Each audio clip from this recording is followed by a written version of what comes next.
Nancy is my hot lesbian friend from Atlanta. Back when I was a man, I would totally have done her in an instant. If only she liked men.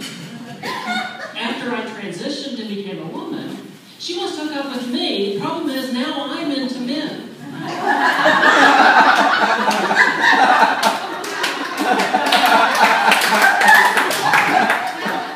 It seems our chance of relationship has been lost from the start because between the two of us, there's always been either one too many dicks or one too few. Nancy also has no filter between her brain and her mouth. She says whatever she thinks without hesitating, like when I'm first building my wardrobe and trying to get some confidence and learning how to live as a woman.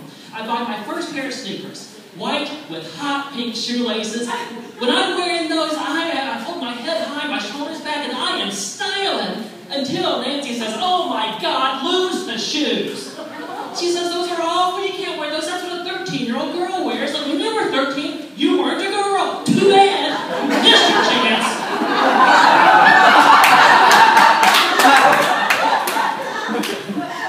She says, if you're 35 and you wear hot pink shoelaces, your picture's going to end up on peopleofwalmart.com.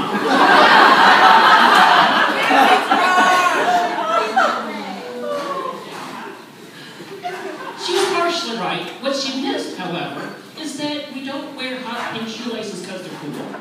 We wear them because we have to learn what works and what doesn't. It's a process of growing. It's adolescence.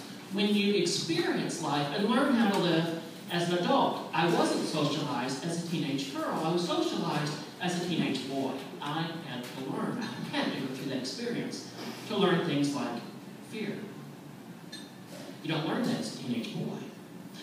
All those times in Little Rock, I used to go on business trips and would go down to this restaurant down by the waterfront. Never thought twice about it until the first time I go as a woman.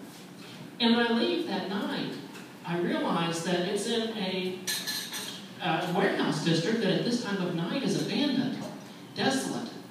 Nobody on the street except for me and the guy about 100 yards back. I cross the street, and so does he. When I get to my car, I fumble with my keys. I get into the car, I slam the door, and I'm safe. It was probably just some harmless dude going back to his hotel room, just like I used to do so many times. But that night, I learned that there are some situations I should never allow myself to get into. I didn't learn that from my friends or my mom or my sisters growing up. That fear helps me. A few months later, when Dana leaves our company, and on his last day of work we take him out for drinks after work, he chooses a redneck karaoke sports bar. Now, you might have noticed that a redneck karaoke sports bar is not exactly a safe haven for trans women. So I'm sitting in the booth talking to Amanda. At least I have my friends around. When the 6'2" guy that looks like Arnold Schwarzenegger swaggers over to the table and wants to buy me a drink. I saw him a little earlier back in the pool room calling some guy a faggot. People like that, homophobes, don't typically deal well with people like me, so I politely thank him but turn him away and continue talking to Amanda. Well, a few minutes later, the bartender shows up with another amaretto sour. And he nods over to, looks like Arnold, who's sitting on a bar stool, smiling at me. So he comes over and sits down in the booth next to me. Amanda tries to talk about herself and get his attention, but he politely rebuffs her and then turns back to me. I don't know what to do except to talk about my imaginary husband.